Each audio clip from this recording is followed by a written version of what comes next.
밥 한번 먹어요 라고 하는 제목으로 같이 말씀을 나누고자 합니다. 여러분은 어떤 사람들과 관계가 어색할 때 화해할 수 있는 방법으로 여러분들은 무엇을 사용하고 있습니까? 어떤 분들은 그 사람의 마음을 사로잡기 위해서 선물이라고 하는 것도 줄 수도 있습니다. 또 어떤 사람은 자신의 마음을 담아서 문자나 카톡으로 보내기도 하지요. 또 어떤 사람은 그 사람이 그냥 다가와 주기를 기다리는 마음으로 마음을 열어놓고 그 사람이 좀 나에게 먼저 다가왔으면 좋겠다라고 하는 생각을 하기도 합니다. 또 어떤 사람은 그 사람 앞에서 마음이 풀릴 때까지 계속 재론을 떨고 앞에서 뭔가 귀여움을 부리는 사람도 있지요. 우리 교회 같으면 우리 박종필 지사님이 참 잘하실 것 같아요. 그지요? 지금도 귀여워. 예. 또 여러 가지 어떤 관계가 어색할 때 우리는 그 관계를 회복할 수 있는 어떤 방법들, 본인들이 잘할 수 있는 방법들을 각자 나름대로 가지고 있었던 것 같습니다. 여러분, 그런데 이 방법보다 더 좋은 방법이 있습니다. 그것은 함께 밥을 먹는 것입니다. 밥을 먹다가 체할 수 있는 가능성도 있지만 함께 먹을 때 우리의 마음이 부드러워지는 것을 우리는 식사를 통해서 많은 것을 경험하게 되지 않습니까? 먹는다라고 하는 것은요, 강력한 메시지가 있습니다. 할 수만 있으면 같이 많이 먹는 시간이 필요한 것이죠. 왜냐하면 먹으면서 즐거움을 함께 나누면서 좀 어색했던 그 분위기도 그 식사하는 것으로 인해서 그 관계가 회복되어지는 경우가 많이 있기 때문에 그렇습니다. 믿지 않는 사람들은 우리 술 한잔 하자라고 해서 이 술로 모든 것을 다 푸는 믿지 않는 사람들의 모습을 우리는 보게 됩니다. 근데 술 깨면 다시 서먹서먹해지지요.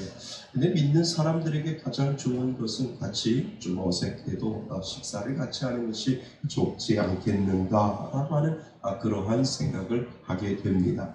그런데요, 이 방법은요, 성경적인 방법입니다. 그런데요, 이 방법은요, 하나님이 먼저 사용하신 방법이다라고 하는 것을 오늘 성경은 우리들에게 가르쳐 주고 있습니다.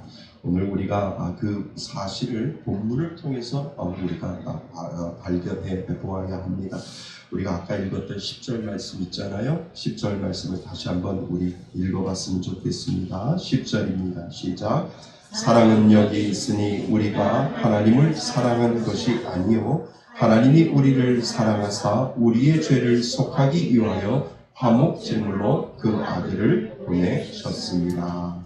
아멘. 여러분, 이 말씀은 다 중요한데 이 말씀 중에 중요한 말씀을 하나 찾으라 라고 하면 여러분들은 무엇을 찾겠습니까? 저는 이 말씀을 찾다 보면 화목제물이라고 하는 이 단어에 제 마음이 머물게 됩니다.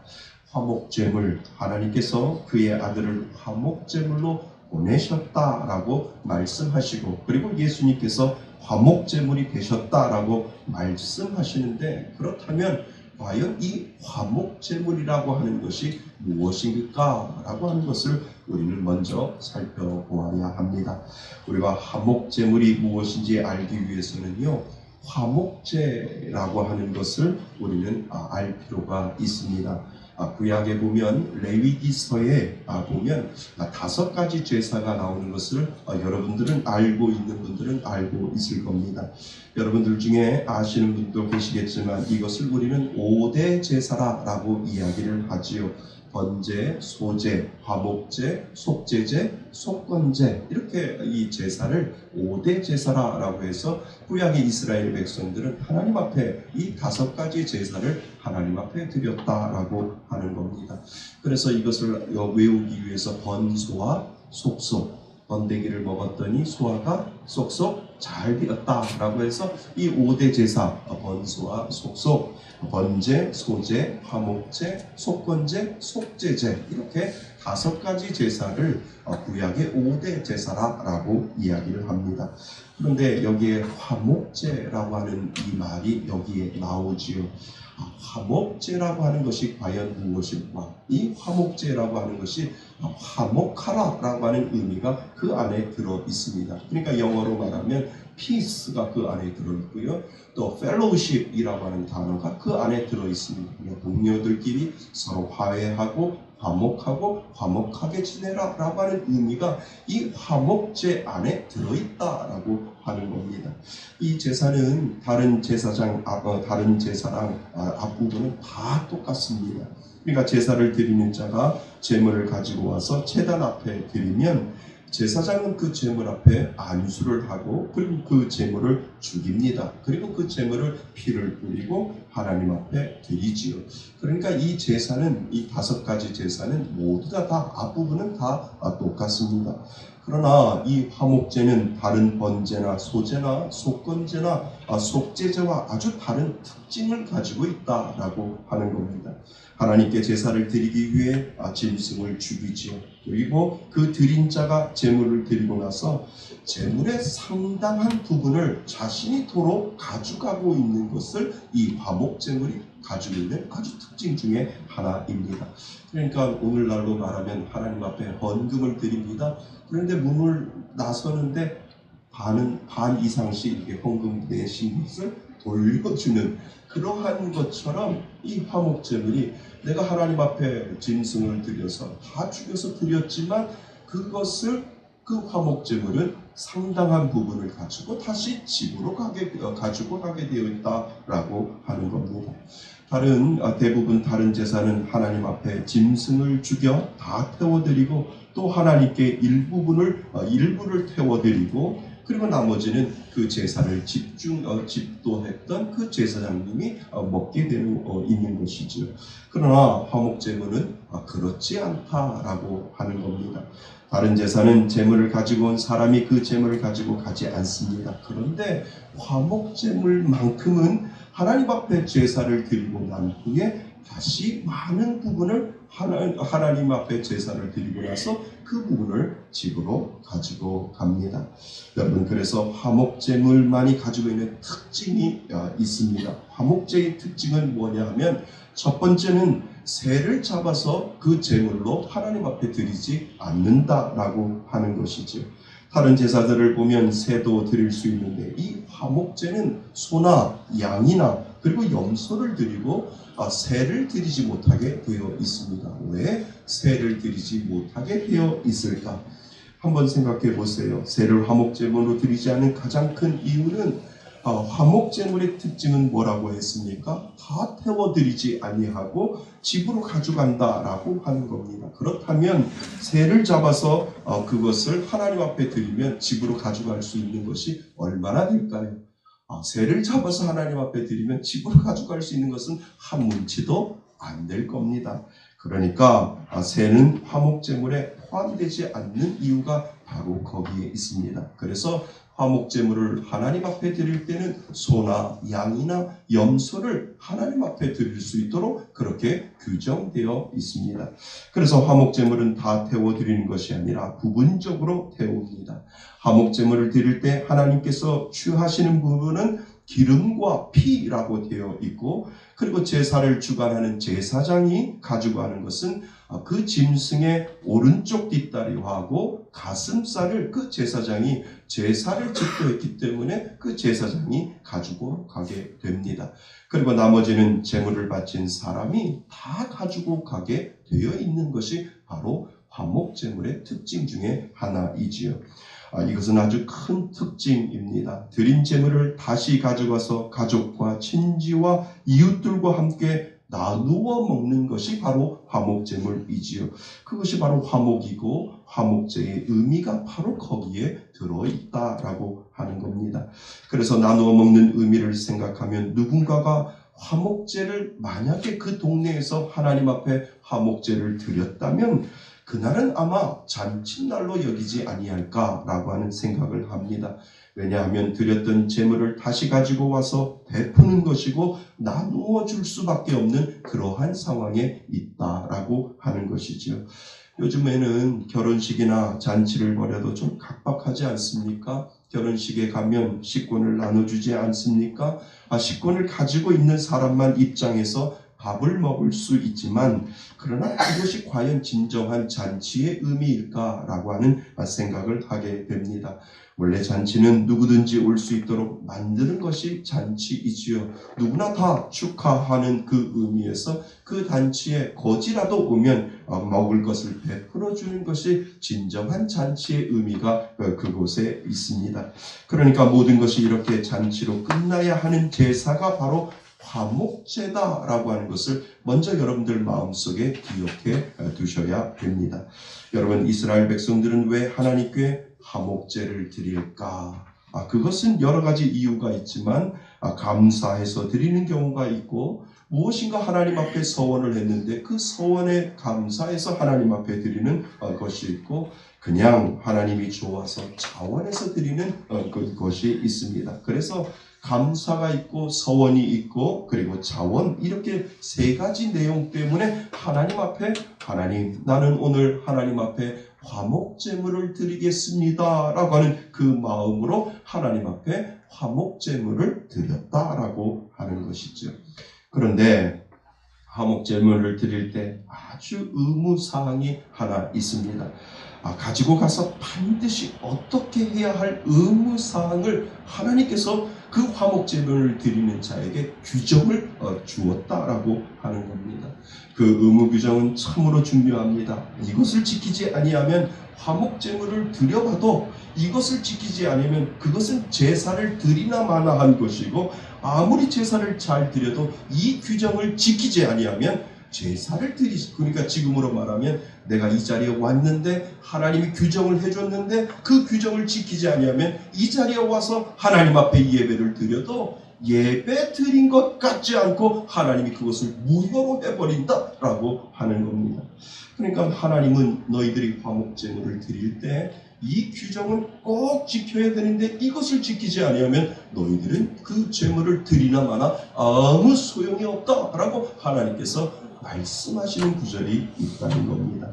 그래서 레위기 7장 15절 말씀을 우리가 한번 읽어볼 텐데요. 그 다음 좀 넘겨주시죠.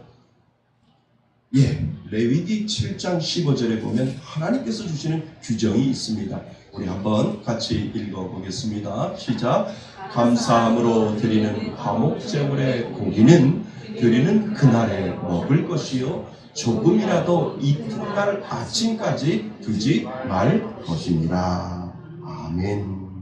보세요. 레위기 7장 15절에 보면 하나님께서 규정을 해놓은 것이 있습니다. 그것이 무엇이냐 하면, 너희들이 화목제를 드렸잖니? 그럼 그 화목제를 가지고 일부는 제사장이 드리고 일부는 제사장이 드리고 일부는 하나님 앞에 드리고 나머지들은 너희들이 가져갈 텐데, 그 가져가는 것을 너희들이 그날이 지나기 전에 너희들이 그것을 다 먹어야 된다라고 하나님께서 규정을 해 놓았다라고 하는 겁니다.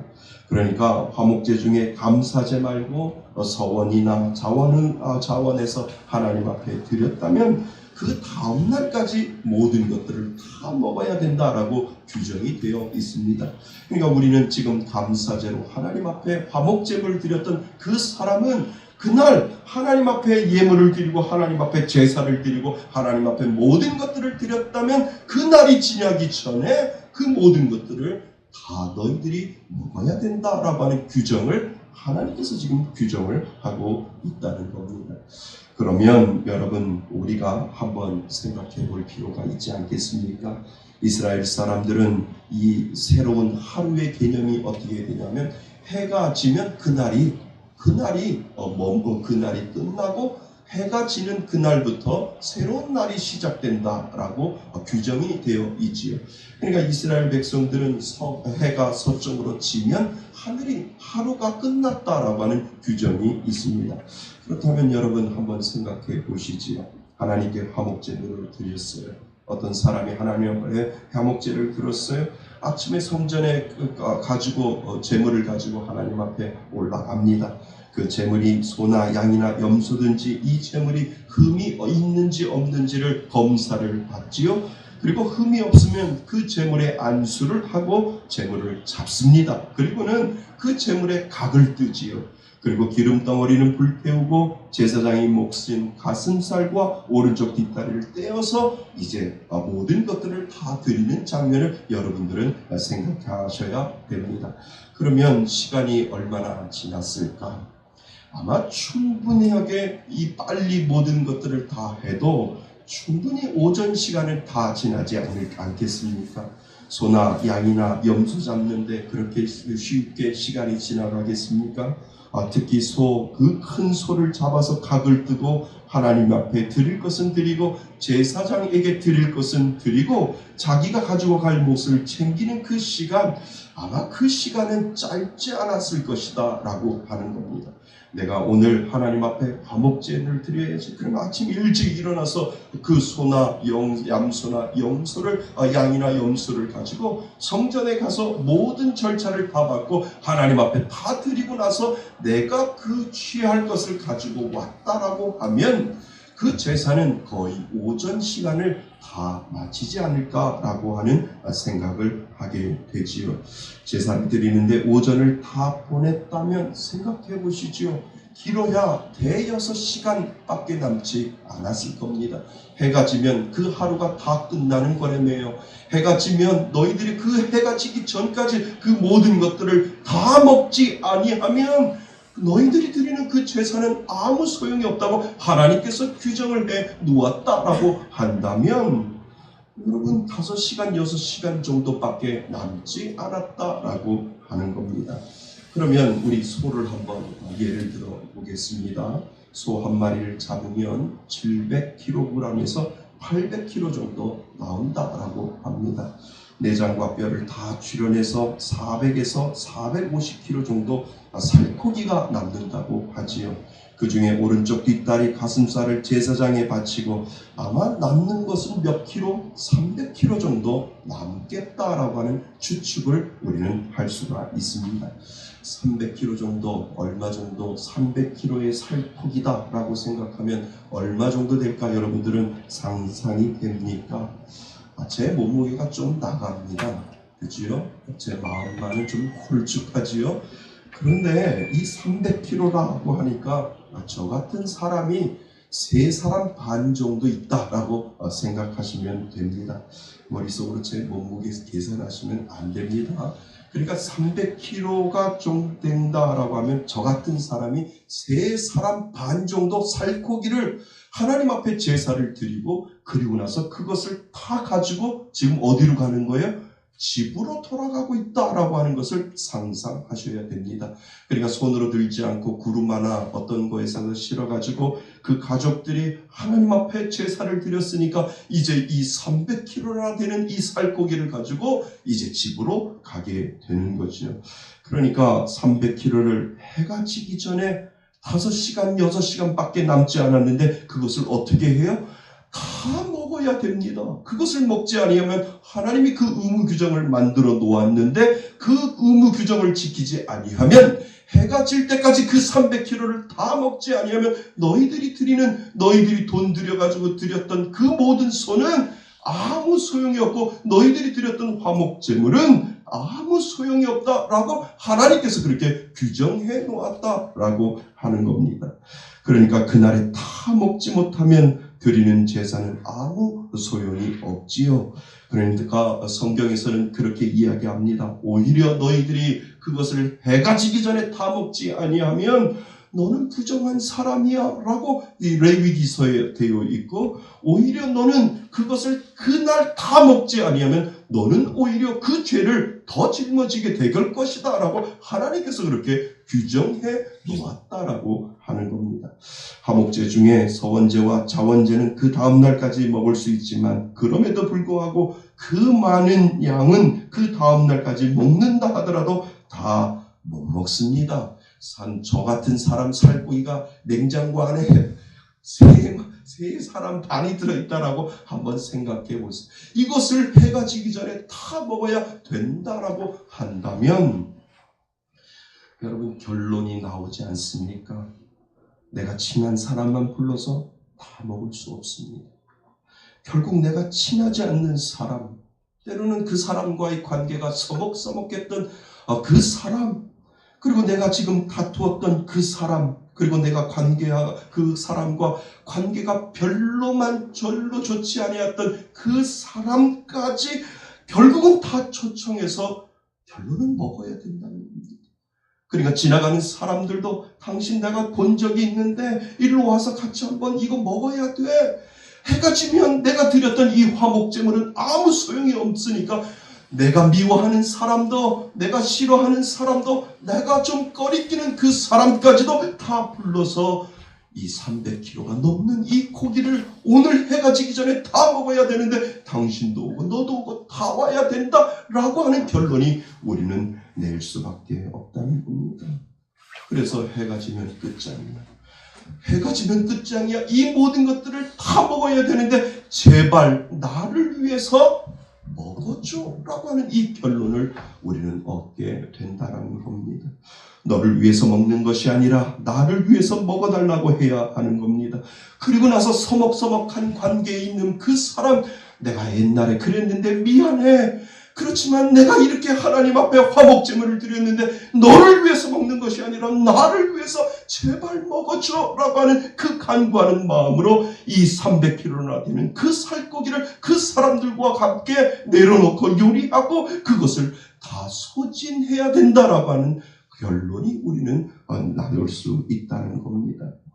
내가 평소에 미워하는 저 사람, 나를 미워한 저 사람도 하나님과 나의 관계가 회복되기 위해서는 내가 미워하는 사람도 결국 나를 위해서 절대적으로 필요한 사람이구나라고 하는 생각을 우리는 하게 되는 것이고, 내가 하나님과 화목한다라고 하는 것은 사람과 먼저 화목하는 것이구나라고 하는 결론을 우리는 이루게 된다라고 하는 겁니다.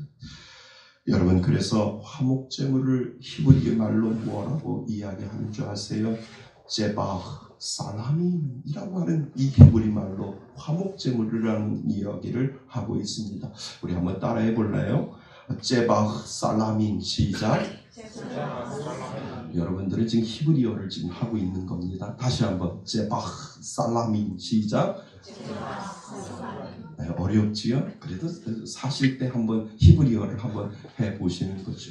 이 제바흐 살라민이라고 하는 뜻은 이 화목제물에만 사용하는 용어인데, 이 용어가 무엇이냐 하면 피 흘리는 제사라고 하는 의미가 그 안에 들어있는 겁니다.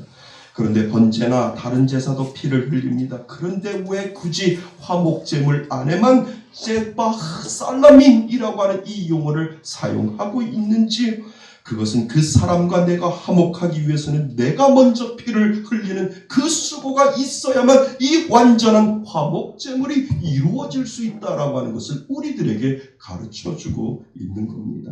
먼저 내가 피 흘림 없으면 그 사람과 화목할 수 없다라고 하는 것이지요. 여러분, 이제 오늘 우리는 그 본문, 오늘 우리가 읽었던 본문으로 다시 돌아가야 합니다. 우리는 하나님께서 우리를 사랑하셔서 그의 아들을 화목제물로 보내셨다라고 성경은 우리들에게 이야기를 하고 있지요. 그러니까 분명 우리는 그 의미가 조금씩 내 마음속에 다가올 겁니다. 하나님께서 우리와 화해하시기를 원하셨습니다.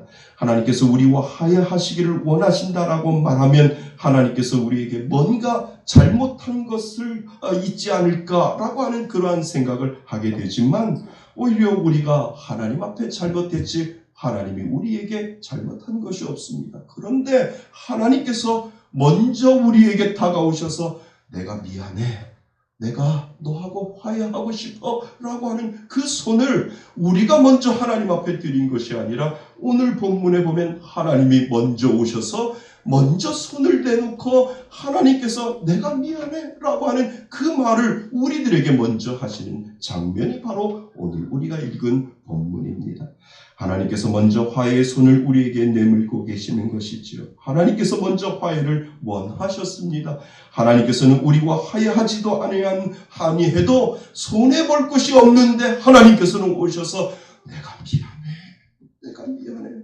올해가 지나기 전에 하나님께서 먼저 오셔서 우리들에게 내가 미안해 라고 하나님께서 먼저 하회의 손 제바흐 살라민을 먼저 하나님께서 우리들에게 요구하셨다라고 하는 겁니다. 아들을 죽이시고 그의 삶을 나누어 주시면서 하나님께서 먼저 우리들에게 오셔서 화해하자고 말씀하시는 것이지요. 이것이 바로 오늘 본문에 나와 있는 화목제물이라고 하는 의미가 그곳에 담겨져 있는 겁니다. 여러분, 더 놀라운 것은 그 화목제물을 소나 양이나 염소로 하지 아니하고 친히 그 사랑하는 아들을 화목제물로 삼으셨습니다. 그리고 죽이셨습니다. 그리고 그것을 식탁 위에 올려놓고 하나님이 내가 내 아들을 죽여서 식탁 위에 올려놨으니까 이 자리에 와서 나하고 화목하자라고 하나님께서 그렇게 저와 여러분들을 초청하고 있다라고 하는 겁니다. 여러분, 하나님이 저와 여러분을 여전히 사랑하고 계심을 믿습니까? 그의 아들을 죽이시고 화목 제물로 삼으시고 그리고 지금 저와 여러분을 식탁으로 초청하고 있습니다. 그러면서 하나님께서 말씀하시죠. 제발 부탁이야 나를 위해서 먹어줘 라고 하나님께서 그것을 우리들에게 요구하고 있다라고 하는 겁니다. 사랑하는 성도 여러분, 그리고 오늘 우리에게 하나님은 도전을 주십니다. 올해가 가기 전 너도 나처럼 그렇게 할 수 있겠니? 라고 오늘 저와 여러분들에게 도전을 하고 계시지요. 내가 내 아들을 식탁 위에 올려놓고 그를 죽여 너와 화목했던 것처럼 너도 올해가 가기 전 그 화목제물을 너도 드릴 수 있는가? 라고 하나님께서 저와 여러분들에게 오늘도 도전을 요구하고 계십니다. 사랑하는 성도 여러분, 가족 간에, 이웃 간에, 그리고 친구들 간에, 성도들 간에 혹시 관계가 불편한 사람이 계십니까? 나를 위해서 먹어줘 라고 말해야 될 사람이 있는지요? 여러분, 이제 올해도 얼마 남지 않았습니다. 해를 넘기기 전에 여러분이 먼저 하나님 앞에 화목제물을 드리는 그 마음으로 여러분들의 마음을 오픈해야 될 때가 되지 않았습니까? 오늘도 지나고 내일도 지나면 어쩌면 그 화목제물이 이제 문이 닫힐지도 모릅니다. 하나님 앞에 드렸던 수많은 예배들이 있는데 하나님은 그 예배 가운데 너희들은 그것을 화목제물로 너희들에게 드렸는데 올해가 지나기 전에 그것을 해결하지 아니하고 그것을 다 먹어버리지 아니하면 나는 너희들이 드렸던 그 예물, 그 너희들이 드렸던 모든 제사 다 없던 것, 아무 소용이 없는 것으로 나는 여기겠다라고 하나님께서 저와 여러분들에게 말씀하여 주신다면 여러분들은 어떻게 하시겠습니까? 여러분도 지금 있는 여러분의 상황에서 깨졌던 관계를 위해 한 걸음 더 나아가야 되지 않겠습니까? 제바 살라미, 피 흘리는 죽음이 내 안에 먼저 있을 때 모든 것이 회복될 줄 믿습니다.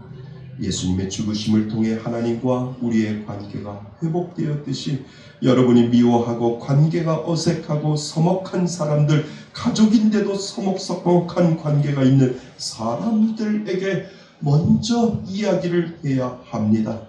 우리 밥 한번 먹자. 우리 한번 식사 한번 하자. 우리 한번 같이 식사 한번 해요 라고 하는 그 말을 여러분 제바흐 살라민이라고 하는 그 마음으로 내가 피 흘리는 제사를 드리는 그 마음으로 올해가 가기 전에 우리 한번 밥 한번 먹어요 라고 그 말을 여러분들의 입에서 해야 한다라고 하는 겁니다. 내 자존심 내려놓고 내가 먼저 말을 걸면서 피 흘림이 있어야 그것이 진정한 화목제물로 하나님 앞에 올려질 수 있다라고 하는 겁니다. 그리고 부탁을 하는 겁니다. 뭐라고 부탁합니까? 제발 나를 위해서 먹어줘. 너를 위해서 먹는 것이 아니라 제발 부탁이야. 올해가 가기 전에 이 모든 것들을 다 먹어야 하는데 나를 위해서 제발 라고 하는 이 부탁의 말씀을 여러분들의 관계 속에서 깨어진 관계, 서먹서먹한 그 관계 속에서 우리 한번 밥 한번 먹어요 라고 이야기하며 나를 위해서 제발 먹어줘. 그래야 내가 온전한 제사를 하나님 앞에 드리는 것이야 라고 하는 그 믿음의 고백을 해야 한다라고 하는 겁니다. 사랑하는 성도 여러분, 밥 한번 먹죠. 저하고 깨져졌으면 밥 한번 먹죠. 여러분들의 친구하고 깨어졌으면 밥 한번 드셔야 됩니다. 여러분들의 가족 중에 깨어진 관계가 있으면 올해가 가기 전에 여러분들이 드렸던 모든 예배가 하나님 앞에 올려지기 위해서는 밥 한번 먹어요 라고 하는 이 믿음의 고백이 있어야 하고, 제발 부탁이야 나를 위해서 먹어줘 라고 하는 이 믿음의 고백을 그 어려운 사람들에게 해야 한다라고 하는 겁니다. 사랑하는 성도 여러분, 그 피 흘림이 여러분들 안에 있기를 원합니다. 하나님께서 오늘 믿는 자에게 원하시는 그 삶이 바로 피 흘리심의 제사 제바의 살람이 여러분들 가운데 있을 때, 그것을 통하여 하나님께서는 은혜로 여기시고 그것을 통하여 하나님은 복으로 여겨주실 줄 믿습니다. 올해가 가기 전에 우리 밥 한번 먹자, 나를 위해서 먹어줘 라고 하는 이 믿음의 고백을 여러분 하실 수 있기를 바랍니다. 우리 한번 따라해 보실래요? 우리 밥 한번 먹자. 두 번째는 좀 세게 하셔야 돼요. 제발 나를 위해서 먹어줘. 시작. 한 번 더 할까요? 우리 밥 한번 먹자. 제발 나를 위해서 먹어줘. 이 은혜가 여러분들 가운데 2018년도 가운데 있기를 주님의 이름으로 축원드립니다. 아멘. 우리 한번 하면서